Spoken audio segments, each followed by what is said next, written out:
Hey, good afternoon and welcome to the first in a series of events by WEX B2B team, specifically for education. Today we are joined by photographer Ron Timehin, who will be discussing his work and how he uses his social media to build his career. So I think let's dive straight in. Ron, welcome and thank you for joining us today. Thank you. Yeah, hi everyone. For those who don't know me, my name is Ron Good Timehin, afternoon and welcome and to I'm a professional photographer based in London. And I've been shooting professional work for around 11 years now. And today I'm going to be talking a bit about my journey, how I got to the point in my career that I'm at now. And hopefully you guys can leave with some useful information that you can implement into your daily lives and into your own kind of photography and video journeys. I guess I'll start. It all started through music. Weirdly enough, I used to be a musician when I was growing up, and I managed to do my grade 8 whilst I was very young, which meant I got to travel and play with different bands and orchestras all around the world. And as I was traveling, I needed to kind of document what I was seeing, and that form came in photography. So I started off on just like a really rubbish smartphone, but what that was good for was it enabled me to focus on the fundamentals of photography. So things like lighting, composition, focus, color, and not have to worry about all the kind of bells and whistles that you get with a DSLR or a mirrorless camera, like ISO and shutter speed and whatnot. Um, and yeah, I began posting that content on Instagram, and that's kind of where my career really accelerated. I found that social media was like the biggest avenue for me to get a lot of eyes on my work. And I managed to gain around 26,000 followers in a very short space of time. And since then, I've just continually grown my account. And yeah, now I'm proud to say I'm one of Europe's Sony ambassadors, which I've been now for a couple of years, which is an absolute honor to be a part of. I've worked with companies like WEX, Adidas, Nike, GQ, Vogue, um, and yeah, it's been an exciting time. So yeah, hopefully you guys can enjoy this and get some useful tips along the way. So I'm just going to share my screen now so you can have a look at what I've prepared for you. Cool. So one of the first things and one of the most important things you need to do as a creative or a photographer or a videographer is to find your style. That can often seem quite confusing for some to do, but I found that the best way to find your style is to look back at your past and look at your experiences. So what experiences have had an impact on your life? What or who inspires you, and who or what motivates you and why? So for me, it was playing jazz as a young musician, travel, fashion, technology. Those were things that really inspired me, and I wanted to kind of create art around. And then also kind of dark, moody, atmospheric imagery. Like I find that with jazz, it's kind of sad, but it's also really beautiful. And so I like to try and incorporate that into my work as well. What are you trying to achieve? So I think writing clear goals when you're starting out can really help narrow your kind of focus on what you want to achieve. So what do you enjoy shooting the most? What type of photography do you want to be paid for? Like these are really important questions you need to kind of actually need to be upfront about and answer them honestly. And then also what type of brands do you want to work with? So for me, I wanted to shoot cityscapes, landscapes, travel, also some portraiture as well, because I like shooting people. And I wanted to be paid for that work for shooting for editorial, commercial, and out of home scenarios. And some of the brands I wanted to work for were Sony, Adobe, etc., etc. And so like I actually sat down and wrote these down years ago and said this is kind of what I want to achieve in my career. So practice. Of course, you've heard of practice, practice, practice, but no, seriously, you need to practice. Like, there's no two ways about it. You need to put in the effort. Um, when I was starting out, I was shooting, I think, around 5, 6 times a week, and it would be a few of our friends would go and we'd explore London, and we'd just consistently be shooting. You can read as much as you like, you can watch as many YouTube videos as you like, but unless you're going out there and actively practicing, you won't get the results that you're looking for. So yeah, if there's a particular style of content that you like, then try and create more stuff like that. if you want to be paid by brands to shoot that type of content, then you need to demonstrate that you can actually shoot that type of content. So go out and practice shooting that stuff. Personal projects are very important as well. It also demonstrates your ability further, but it has many other things that are very beneficial to you. It allows you to get rid of the kind of nuances in your workflow. It also allows you to meet different types of people that can be very useful down the line. So, and also when you are shooting work for money, sometimes it can take the fun out of things a little bit. So shooting personal projects also kind of keeps your enthusiasm there still. Turn your weaknesses into your strengths. So for me, I shot a lot of cityscapes, a lot of travel. I was comfortable shooting landscapes, etc. But for me to shoot more commercial work and more editorial work, I needed to be able to photograph people a lot better. And so what I did was I began shooting more portraits. It started off with my friends and my family, slowly moved up into shooting models. But I wasn't just going to sit back and say, look, I'm really bad at taking photos of people. I'm too nervous to do it or whatever. But yeah, just turn them into your strengths. Practice again. Yeah, shoot with people who are also trying to gain experience. I find that you learn a lot from other people that you're shooting with. So definitely do that. Find some of your friends, go out and shoot. Obviously, it's a bit difficult now, but as long as you're still connecting and exchanging information with people, then you're still making progress. As I said before, yeah, building up a network by doing personal projects and shooting with other people is really useful. Now, when I'm approached by a brand to shoot some commercial work, I've got a makeup artist who I can call on, I've got a stylist who I can call on, and all that stuff is very invaluable down the line. Assist on photo shoots. So try not to have an ego and think, oh, I'm good enough, I can do it, I can shoot this by myself. Everyone is always learning. I'm still learning. And as long as you've got that kind of humility there, you'll develop a lot further than having a kind of arrogance with it. So yeah, assist on shoots, assist with photographers who you admire and that you want to learn from. Send them an email, send them a DM, and yeah, just see how they work, and you can learn a lot from that. Yeah, try and find your USP, so your unique selling point. That sort of ties into finding your style. If you can find your style and your USP, you can then narrow down on a market, and you can be known as that photographer who shoots that specific type of work and does it very well. So yeah, take time and try and think about how you want to differentiate yourself from all the other photographers out there. And yeah, make it easy for brands to see their brand in your work.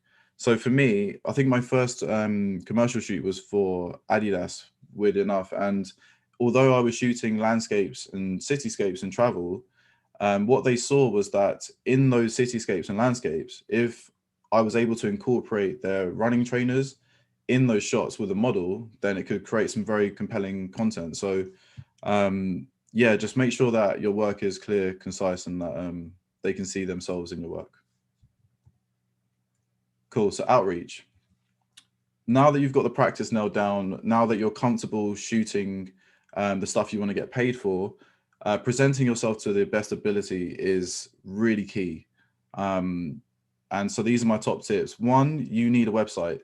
Yes, social media does act as a sort of digital CV, but having a website just makes it all that more official and way more professional. So I highly recommend building websites. I'll go into which ones are good in a minute. But yeah, your website should only show your best work. So there's no point putting out work that you're not 100% excited about or confident in, because if you're not confident about it, then how is the brand going to be as well? So just make sure you're showing yourself in the best light as possible.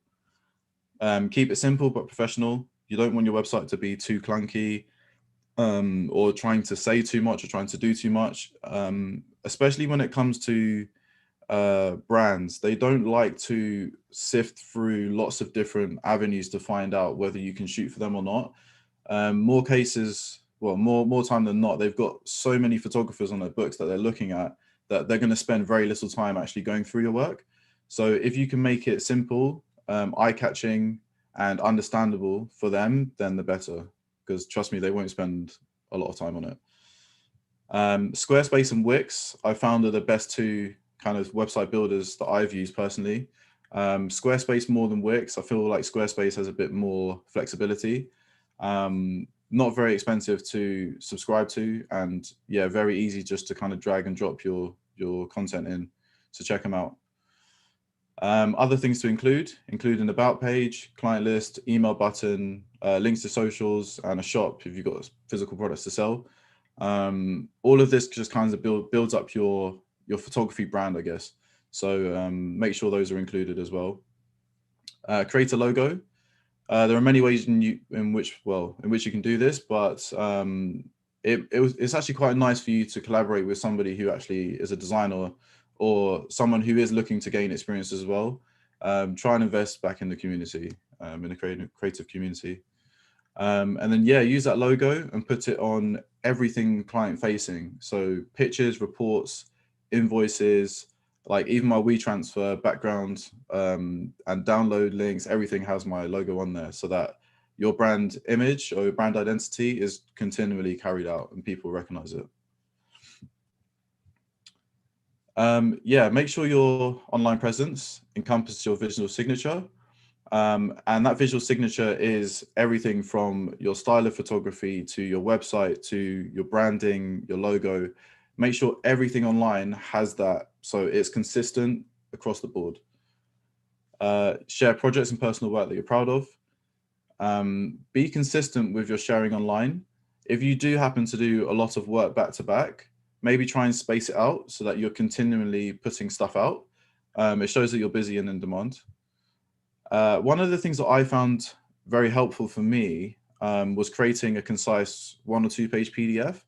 And in this PDF, what it had was a pricing structure, a little bit about myself and some of my previous work, so that when I was approaching brands or I was approaching clients, I was able just to send them this PDF so they could have a quick glance through. And it saved a lot of time down the line typing emails, extensive emails. So yeah, definitely create one of those. They're very helpful.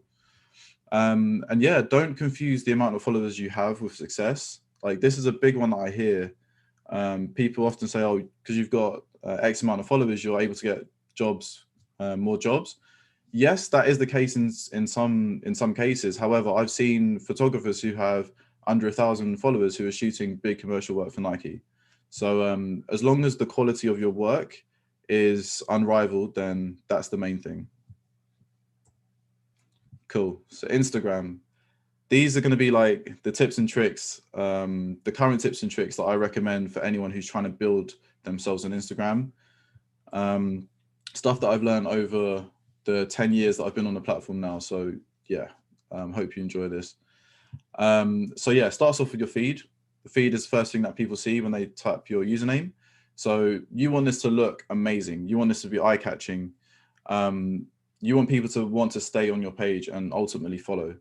So your profile image should show you or your brand logo, and make sure that your face takes up the majority of the profile, because you want people to know who you are.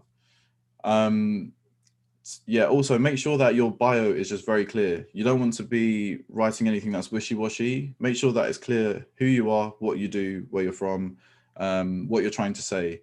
Keep it concise and clean. Tag any brands or affiliates that you're part of. So for me, I'm part of Sony Alpha team, part of the Adobe Insider team. Tagging all of that stuff just helps boost your profile, but then it can also lead to boosting their profile as well. Add a link to your website. So this is an important one to help drive traffic from Instagram to your website. Very simple to do, but I highly recommend doing it. You can also track the information on how many people are visiting your website from Instagram by doing this. And then, yeah, if you have a business account, make sure to add an email or call button. And that way people can get in touch with you straight from the app. And I've been contacted many times by this. So yeah, definitely do that. In-feed posts. So these are the things that sit on your main Instagram profile. They're there indefinitely. You can share static images or video. And this is what shows up in people's timeline. I'm sure a lot of you are on Instagram and know all this stuff already. But yeah, the biggest thing with this is that users can save your posts by tapping the bookmark icon. And the latest change in Instagram's algorithm is saying that this is the best way to get your photo seen by lots of people. So before, it used to be about having a lot of likes in a short space of time and a lot of comments, but apparently now it's shifted to bookmarks and saves, also shares. So if you can get people to bookmark your content, then your engagement is going to go up a lot more than just having likes and comments. So keep that in mind. Try to maintain a visual style on your Instagram. That way, when people come, they know what they're following. And again, your kind of brand visual identity is just understood and seen instantly. Yeah, best crop ratios for Instagram, 4:5. And I think you can see that when you're scrolling on your feed, stuff that isn't 4:5 is a lot easier to get scrolled past. So as you can see, this video on the left is 4:5, so you're spending longer time on it. However, this image here, you can scroll past it really, really quickly. So 4:5, that's the best crop ratio for in-feed posts. Stories, great way to share candid moments in BTS content. Again, both photos and videos. Again, I'm sure a lot of you already know this kind of information, but the key thing for Instagram stories that I would highly recommend people to get if they can is to have the swipe up feature. And you can do that by having over 10,000 followers and then also having a business profile. You need to have both of them. But you can also get that if you are a verified user. So that is the biggest thing to push for on Instagram stories, to get your following up, to get that swipe up link. And the biggest thing with that is that you're able to advertise a lot quicker, a lot easier. So for me, for example, I've got a book out on London Fog. And if I wanted to promote that, all I'd need to do is put in my stories, this is my book, swipe up to purchase my book, and that's it, it's done. A great way for driving traffic for sure. There's quite a lot to get through, so I'm going quite fast. If you want to kind of screenshot some of these pages to take a look and back for reference, then 100% go for it. In terms of creating stories, these are my favorite apps, right? So I found that Mojo is probably the best one to use for Instagram stories. It's really easy. All you do is open up the app, you choose a template that you like, and then you can just import your content into the different places that you want. And then Mojo animates that all for you. So that's the top one for me. Unfold, which I'm sure a lot of you have heard of, where you can add cool graphic elements onto your stories, like rips or film borders, etc. Unfold is good for that. InShot is probably the best one I found when it comes to mobile editing for video.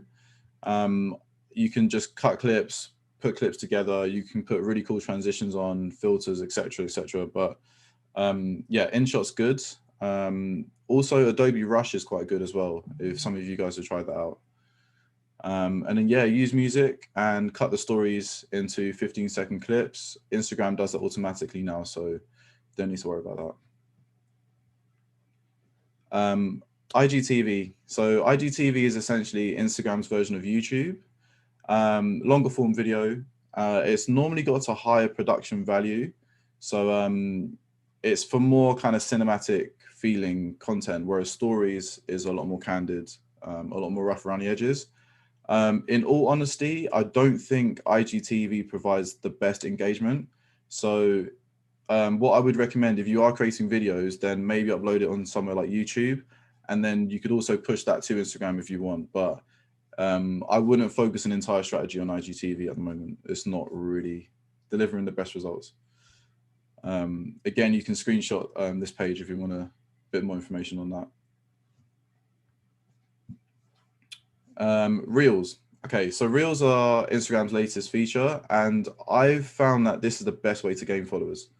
A lot of people are really hammering in on Reels at the moment, and I've seen some people grow crazy amounts of followers just by making viral Instagram Reels or tutorials.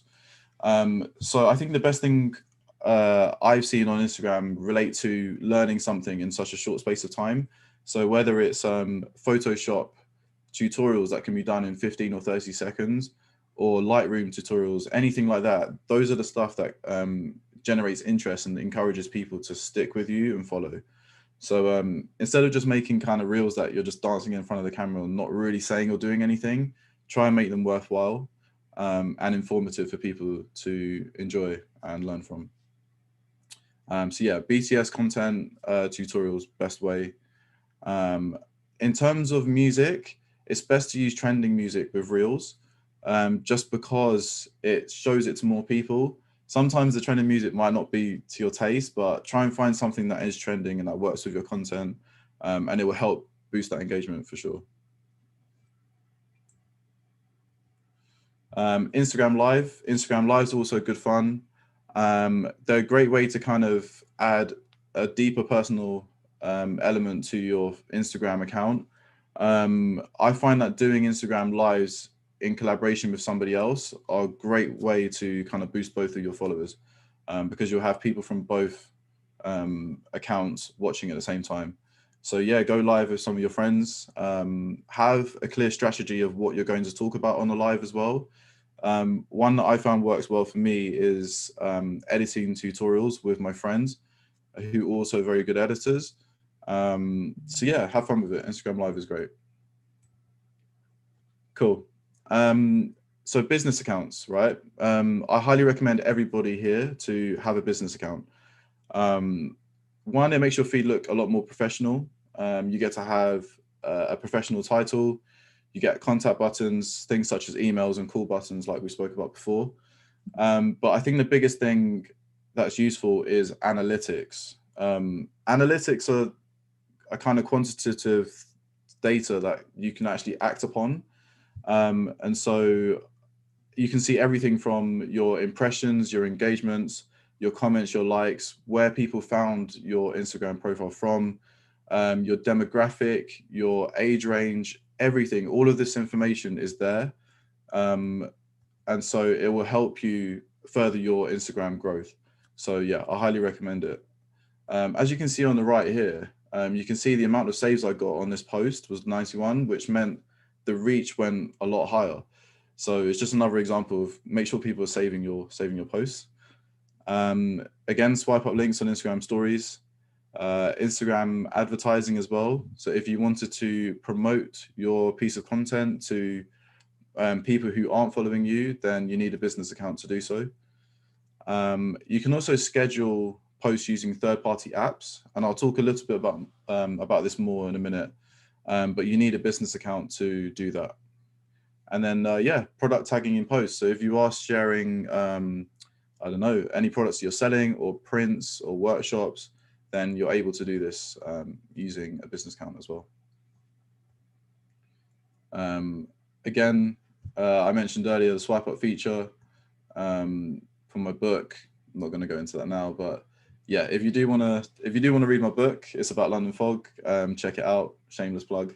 But yeah, I hope you enjoy that. Cool. So content is king online and in general. So make sure that your content is the best it can be. Make sure that it's authentic to you. And that's the biggest thing. Don't try and create content that is trending or is viral at the moment, because it's going to pass and it doesn't really say anything about you as a person. I find that the most successful creatives are the ones who have a unique perspective and share that perspective.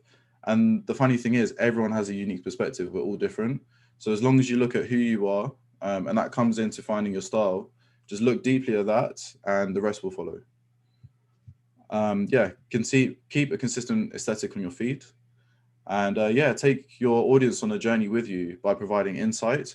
Again, everything from reels to stories to your feed, if you can provide a way for people to learn and kind of join that journey with you, then they're more likely to follow you.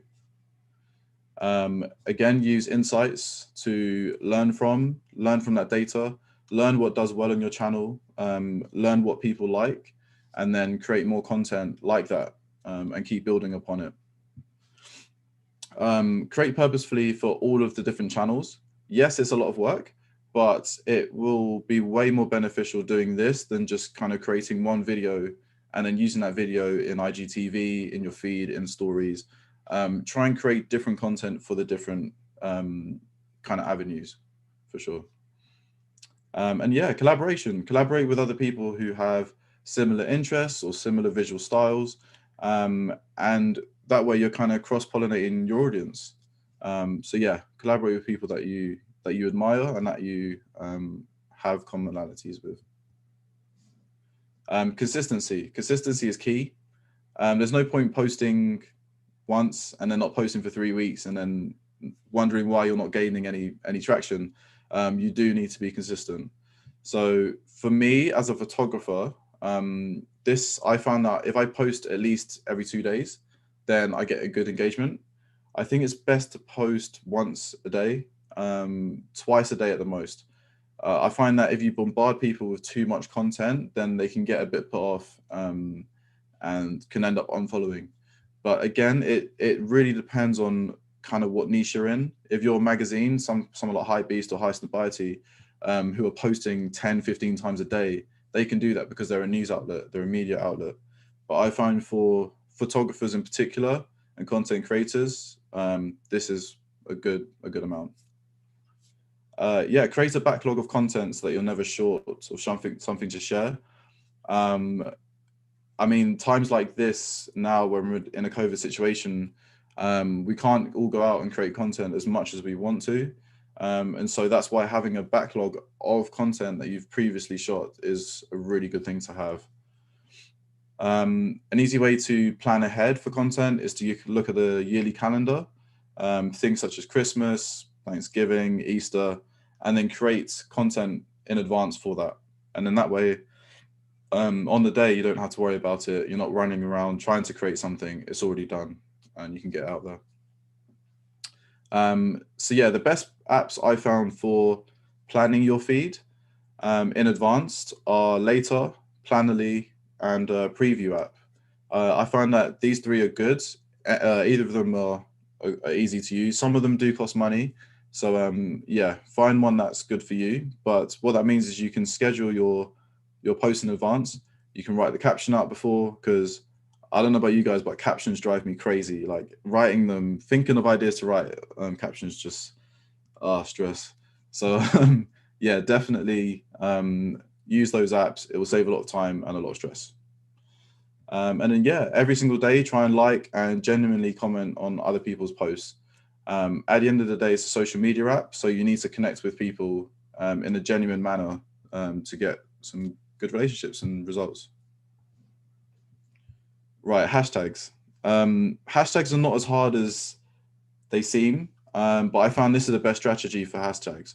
So, of course, you can only use 30 hashtags on a post, but the way you should mix up these hashtags, I believe, is to have around 10 high number hashtags. So ones that have 1 million plus, things like street photography or landscapes, have 10 of those, then have 10 medium hashtags, which could be like London cityscape photography, or do you know what I mean? Something a bit more narrow. And then have another 10 that are under 100,000 posts tagged to that hashtag. So things like, I don't know, London Live, or any promotional pages that are promoting in that niche. What this does is that if your piece of content does well in the smaller pool, the hashtags that have under 100,000 posts tagged to them, then it will boost it to the top of that hashtag pool. If it does well there, it will then start to trend in the medium ones. And then if it then starts to trend in the medium pool of hashtags, it will then trend in the big hashtags, which have millions of people tagging their content to. And so it starts this ripple effect. So I try and have a mixture of each of those categories, because that's how your content will go viral eventually. Yeah, that's the easiest way to try and think about it. You need to do your research when it comes to hashtags. It is quite long to do, but it's definitely worth it for the results. And then once you've got a selection of hashtags you're happy with, just put them in your notes on your iPhone, or write them down somewhere. So then all you need to do is just copy and paste them when it matches that image. So yeah, it's a lot of work initially, but once it's done, it's done.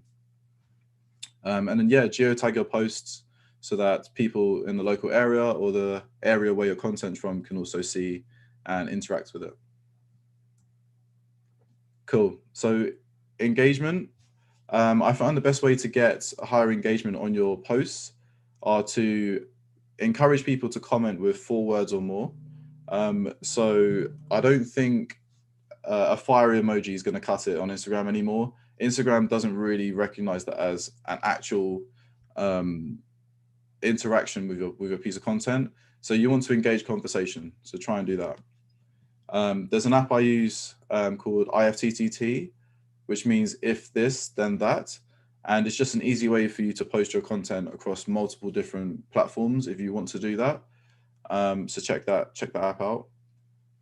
Video, put the hook at the start. This is a common trick used in YouTube videos. It keeps people engaged right at the very start, and then you can go into your normal content. And then yeah, comment, like, all of that stuff. Do it as much as possible. The more you get your name out there, the more you're going to see returned. And then yeah, ask me anythings. I'm sure you guys have probably seen before. A great way is to also engage further with your audience. So put out a story saying ask me anything, and then reply to those comments. Cool. Hopefully you're still with me. That's a Instagram lowdown. A lot there, but hopefully you screenshotted some information and you can work on a strategy for that. So finding work. So now we've got our outreach sorted. We've got our website up. We've got our Instagram account looking amazing. We know what we're doing. We're confident and comfortable in what we can do. Finding work is the next step. I found that a lot of work comes from networking, and we've all heard the notion is who you know, but I truly believe it is. A lot of it is, and there's no point denying it and hiding from it. But at the same time, you need to be good at what you do. I find that if you're really good at photography, but you're not very good at networking and getting your name to the right places, then you'll only reach a certain point. If you're able to get yourself into the right positions, connect with the right people, and be good at photography, then you're really going to excel. So don't shy away from networking. Go to events, workshops, and just speak to as many people as possible. Scary for those who are introverts, but it will get easier with time for sure. Photography groups online are a great place now more than ever to connect with people and learn. So join those. Comment again on people and brand social pages. I find that creating a concise line about who you are and what you do is a good way when you're meeting people in person just to introduce yourself very quickly. If you spend too long trying to introduce yourself, then people can often switch off. So if you're able to say, hi, I'm Ron Timehin, I'm a professional photographer from London. Simple, short, it says what you do. Then it's a quick way to meet people. And yeah, just connect with as many people as possible, period. Search for brand and photography agencies, and then send them an email about why you're getting in touch, and that clearly introduces yourself. So when I first started out reaching out to brands, what I did was I actually went on Google and I found the top 100 photography agencies in the UK, and I went through the task of finding the right person and sending them an email.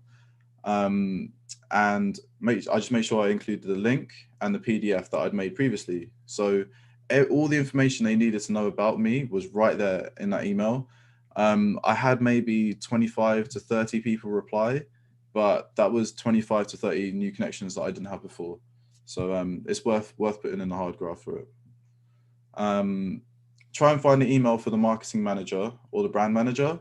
I find that these are the two people that can really help with getting you commissioned work. There's no point talking to somebody in accounts who's not really going to be able to help you. So try and narrow down your focus and find that person. I've sent DMs to brands on Instagram and had results from that as well. So don't shy away from that. Often if they can't do anything themselves, they can put you in touch with somebody who can. So yeah, don't shy away from DMing brands.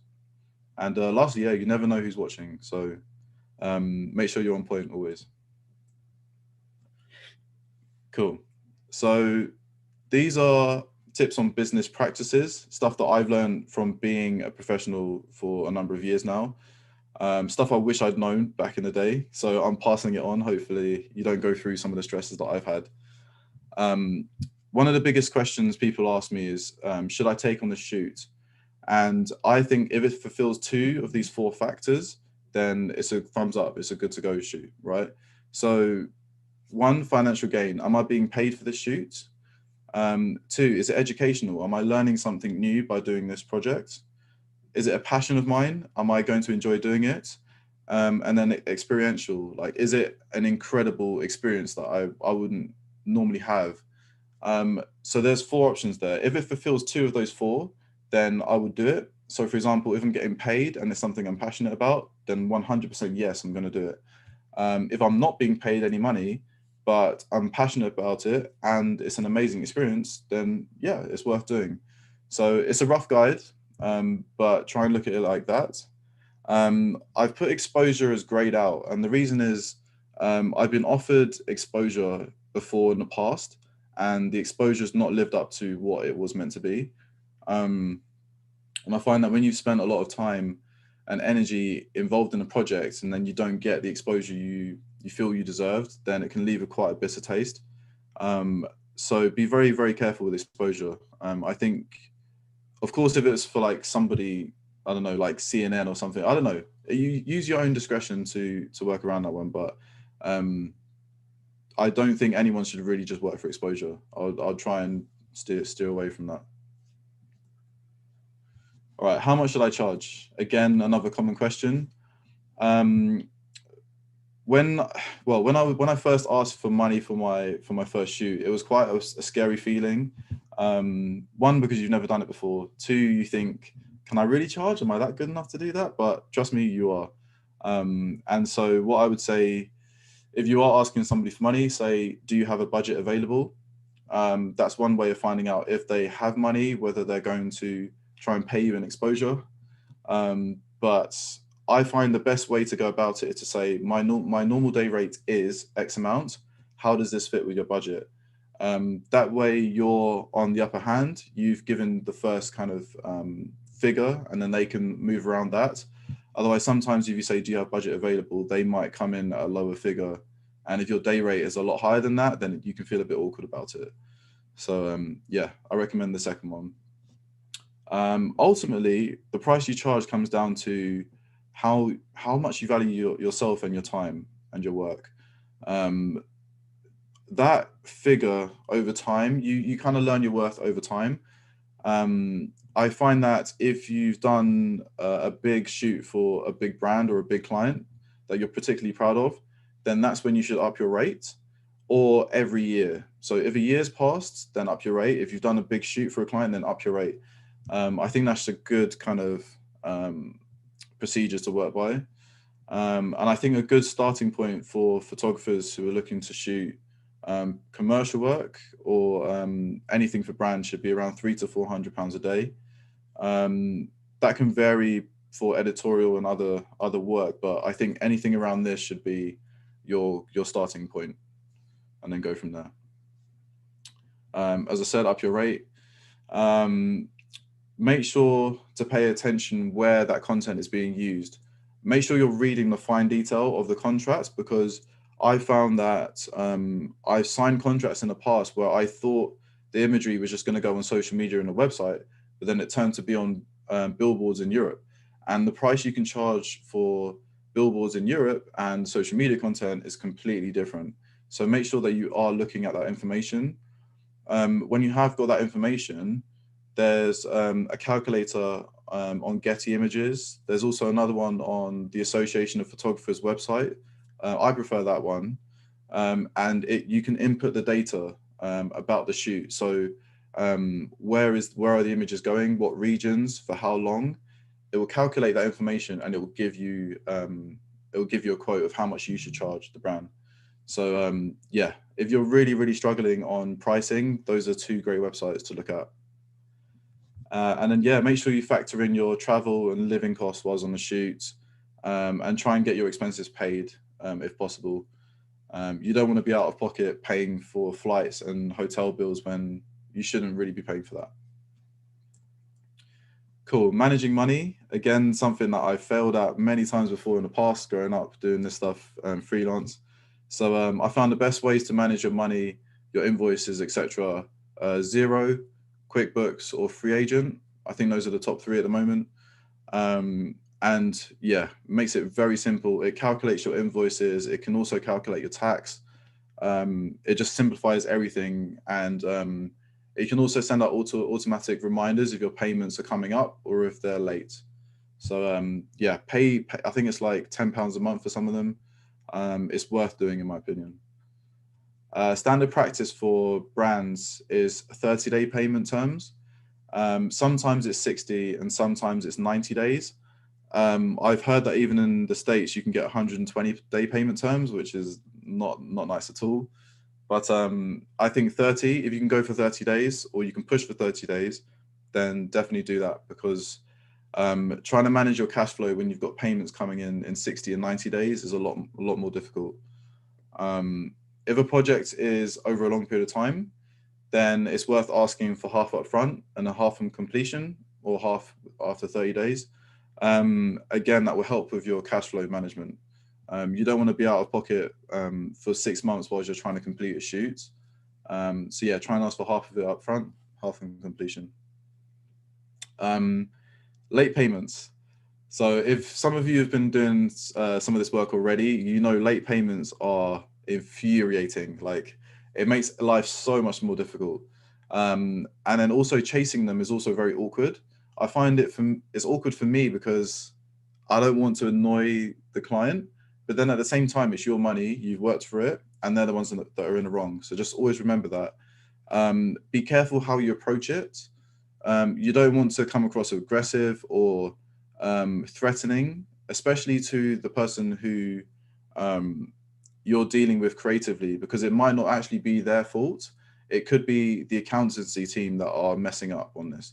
So you don't want to alienate the people that you're working with, but you also want to be you also want to stand your ground. You don't want to be taken as an idiot. So yeah, do this cautiously, but be assertive when you do it. And then yeah, try and save at least 3 months of earnings for rainy days or hard times. I found that with the situation we're in now, because I had some savings in place, it was able to tie me over until government grants and schemes, etc. So yeah, make sure you have savings. Don't get paid from a shoot and then go out and be like, yes, I've made it, start buying bottles and all this nonsense. It's not worth it, honestly. Right, so summary.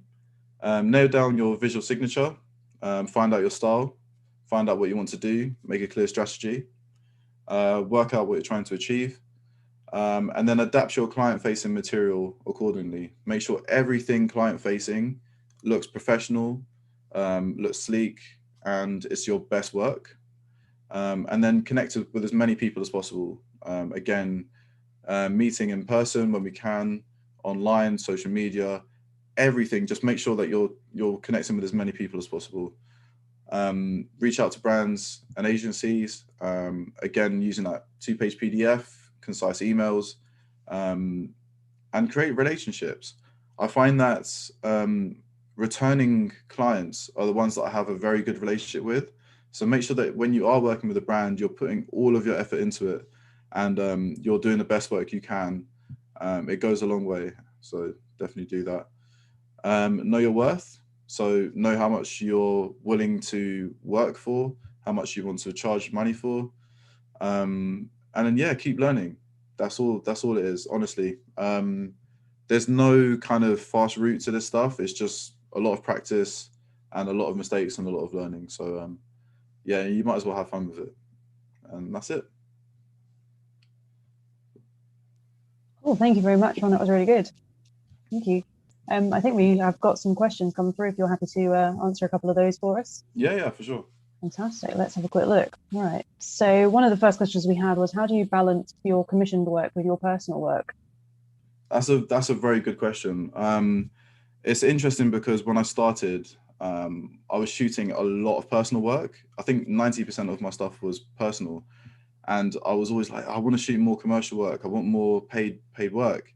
And now over time, it's kind of shifted. A lot of my time is spent shooting commercial work, and a small portion is personal work.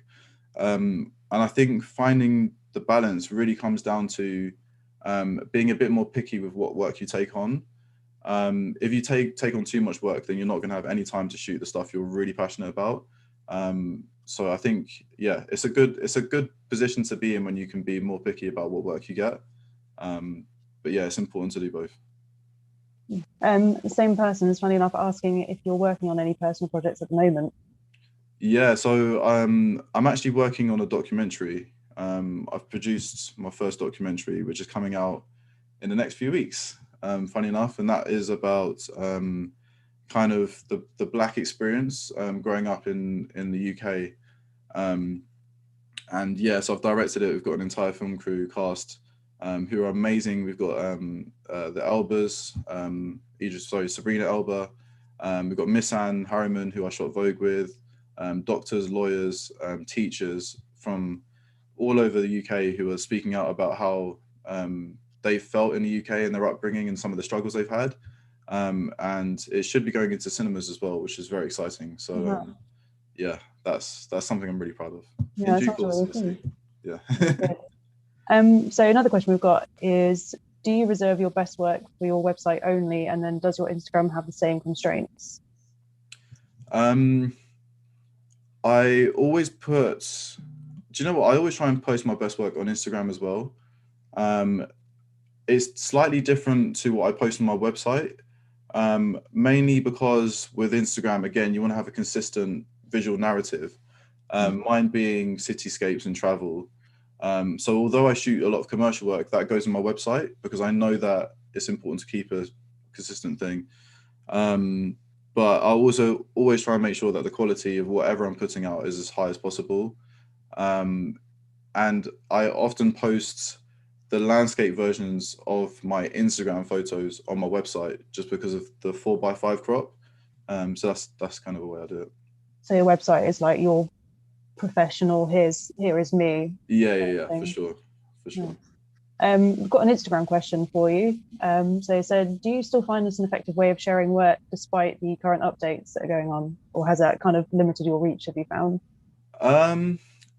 Yeah, Instagram has changed a lot since the start. It's definitely a lot harder to grow on it now, but it just takes more work. I think that's what it is.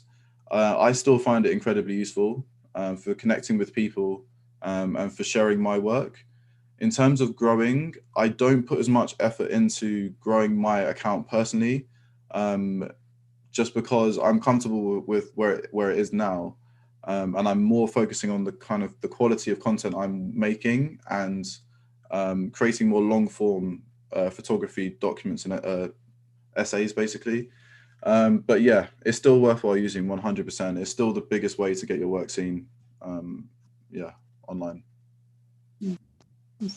Got another one for you. Lots of questions today, which is great.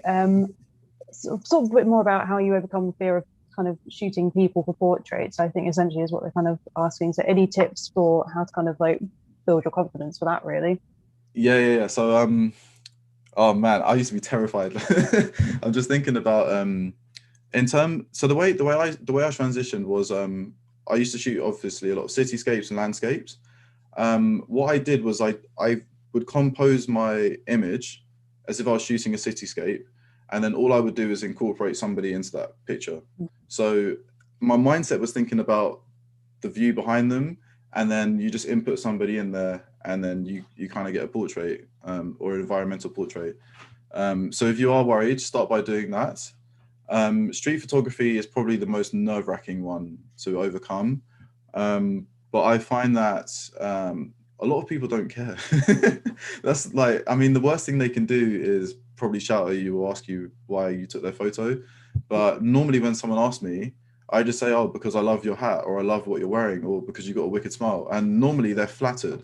It's really funny how many people are actually flattered by having their photo taken. So again, it's practice. Once you have a few, let's say, altercations or good experiences, then you build up confidence over time. This is more probably me being slightly the nerd, can we see your kit bag? Are we allowed to see what kind of stuff you're shooting with at the moment, camera wise, or anything like that? Like, yeah, one sec. So I've got, let me start with these. I like that you said start with these. I have a lot of equipment now. Cool. So my main body that I normally shoot with is the A7R3. I love this camera, high megapixel, great dynamic range, and I'll use this for my professional shoots that I need high resolution for. I then have the Alpha 9, and I normally use this for sports photography because the autofocus is so good, and the shutter, it's got such a high shutter speed, you're able to capture little intricate moments, and then choose from that. The A9 II has just been, well, it's been out now for a while, but the Alpha 1 has just been released, and that is effectively this camera plus kind of the A7R3, A7R4, and then the A7S3, which is for video. It's all of that into one. So I might be selling this and this, and then going for the Alpha 1. But yeah, that's a beast. And then for like just general purpose photography, street photography, I've got the Alpha 7C, which is like, it's really small, as you can see. So yeah, those are my bodies. In terms of lenses, I started off with, I mean, if I could only have one lens, I would say that the 35mm is the one. Like, it's so versatile. You can shoot anything from like portraits to landscapes, to architecture, anything. I find that's the most versatile lens. For people, I love the 50mm f1.4 and the 85. I find that the compression on people's faces is really nice on those. There's a lot. Basically, I've got a lot of gear, but that's been built up over time. But yeah, my top lenses: 35mm, 50mm, 16 to 35mm. Love that lens. It's amazing for wide angle shots. And then the 70 to 200 as well. Very nice. We have a Instagram question for you again. Yep. Just find it again. So they are asking, are there any certain times of day that you find are better for posting for engagement? It really depends on your account. So if you can get a business account, then do that, and then it will tell you on your account what time people are interacting with the most. For me, I find that 8 p.m, strangely enough, works really well for me. Also 5 p.m. and 9 a.m. So, well, sorry, 8:30, around that time. So I think it was because 8:30 is when people are commuting to work, so people are on their phones. 5 p.m. is when people have finished work, they're commuting home. And then 8 p.m. is late enough in the evening where people have eaten their dinner, they're chilling out, they're watching TV or whatever. So yeah, those times work well for me. Cool. I think this one's actually just had a look through, and this one's quite an interesting one. So it's about kind of content creation in our current environment with COVID. Yeah. How are you finding that, and kind of how are you overcoming sort of the struggles surrounding kind of that creation, I guess, because it's the one we're all facing at the moment, creating content in COVID. Definitely. Like, yeah, it's been really, really tricky to kind of keep creative during this time. I find I spent a lot of time reading. I always buy photography books. I think I've got like an addiction. I think, yeah, it's definitely an addiction, but just reading and learning as much as possible. So I've been learning way more about video, learning some stuff about After Effects. That's where most of my time has gone, just because I know I can't go out and shoot as much as possible. I've really focused on just absorbing as much information as possible and learning new techniques. When I do go out and shoot, which is very rare, I'll often just keep it in the local area and narrow my focus. I don't need to, I feel like I shouldn't have to travel really far away from home to be able to capture really good imagery. So I've been trying to focus on creating mini-series within my local kind of neighborhood or network, which is like Greenwich, Deptford area. So yeah, that's kind of how I spent my time. Yeah. Just having a look at some of our other questions. Someone's asking, do you use contracts when working with clients and models? I do. Contracts are very important, but in all honesty, I've not sent a contract myself to a client or a model in a long time. Normally, I get sent the contracts by them. I don't know whether that's just the network I'm in and who I'm working with, but normally they send me the contracts. I read it through, make sure everything's fine. If I want any changes, then I'll ask for those changes. But um, I did write a contract years ago, but it's not seen light of day really. But it's good to have on hand. So I recommend making one. So if you do need it, you're not spending too much time then trying to figure out how you're going to do it. You kind of got it ready to go, essentially. Yeah, it's there ready to go in case I need it. Yeah. Cool. This one's kind of for you as a sort of on a personal level. So how do you deal with kind of like the doubts as a photographer, kind of like when you're and kind of keeping motivated more than anything, I guess, with posting on Instagram? That's a deep question. Yeah, it was deep. Yeah, I don't know. I mean, I think the biggest thing all creatives get is imposter syndrome, like feeling that they're not good enough to kind of compete with everybody else. But one thing I always try and keep in my head is what I'm seeing online is people's best work. Like they're not seeing the hundreds of thousands of images that they're taking, which are absolute trash, or do you know what I mean, or stuff they're not really proud of. And same goes for me. Like I have so many images that no one will ever see because they're awful, in my eyes anyway. So just keeping that in mind, and honestly, the best photos come from continually working. You're not going to go out every day and take amazing photos every time you click the shutter. You're going to have to click that shutter 100 times maybe before you find something that you're really, really proud of. So yeah, I guess that I'm just not really that scared to fail anymore.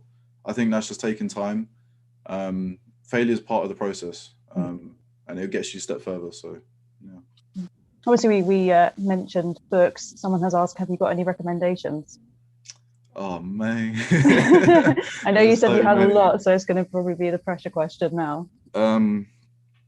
Yeah, so one of my favorites at the moment is a guy called Jimmy Nelson. Guy's incredible. So I think he must be in his 60s now, but he spent the last 30 years traveling the world photographing tribes that are dying away and fading away. And honestly, the pictures are incredible. They're all shot on like 100 megapixel phase 1 cameras. So big, beautiful landscapes with like rainbows and then tribes and everything. It's mad. And then it has information about those tribes written alongside. I love that book. It's incredible. For street photography, there's a book by Vivian Meyer. I can't remember what it's called now, but I just love her story. So she was a nanny in Brooklyn, I think in the 1950s and 60s, and no one knew who she was. She had no family, and she just picked up photography as a hobby just to kind of document and keep herself busy. When she passed away, all the negatives were left in the attic of the house, and somebody bought the house and they found the negatives and he published them and they went viral. Honestly, the photos are incredible of just life back then. So yeah, check out Vivian Meyer. There's a documentary about her on YouTube as well. Fascinating. So yeah, those two. There's so many. Honestly, Tashin have an amazing selection. Cool. So on the talking about the publishing, because obviously, I mean, I have your book; it's amazing. Any tips for publishing as well? Yeah, do it. I think just want to do it. Yeah, like having your images in a physical form is amazing. Yeah, I would say you can self-publish as well. Like I'm actually working on self-publishing my something myself as well, making zines. So learn how to use InDesign, which is what I've been doing, and designing your own kind of photography magazine, just so you can get used to the kind of process of printing and feeling your images on physical paper. For sure, that's a good way to do it. Cool. Let's have a quick look and see if we've got any last questions before we wrap things up. So last one, I think the afternoon. How long did you find it actually took you to kind of become an established photographer? No, I don't know. No idea. There wasn't really like a thing where I knew. I mean, I still don't think I am now. Do you know what I mean? It is really weird. Like, of course, I've worked with a lot of brands and companies, but I still have imposter syndrome like everyone else. I'm still seeing people who are creating incredible work. And so I'm still learning. So yeah, I don't know if I'm established yet. I've done some great things that I'm proud of, but yeah, I don't know. It's an ongoing journey. That's all Yeah, I can say. keeps you humble that way, doesn't it? If you're always trying to Yeah, like improve and kind of refine your practice as well. yeah, I think we have actually got one last one that's come that's cool. through from the WEX guys. So the ultimate question: what's more important, a good camera body or a good lens? Okay. I would say body. Ooh, I would say if you're going to make an initial investment, invest in a good body. Then from there, invest in lenses. I did it the other way round, right? So I invested in what's it called now? A crop sensor camera, which served me well. But then instead of spending that money on a full frame sensor camera, I spent that money on lots of different lenses. Now, when it came to switching to full frame, those lenses don't work with a full frame body, and so I had to sell them off.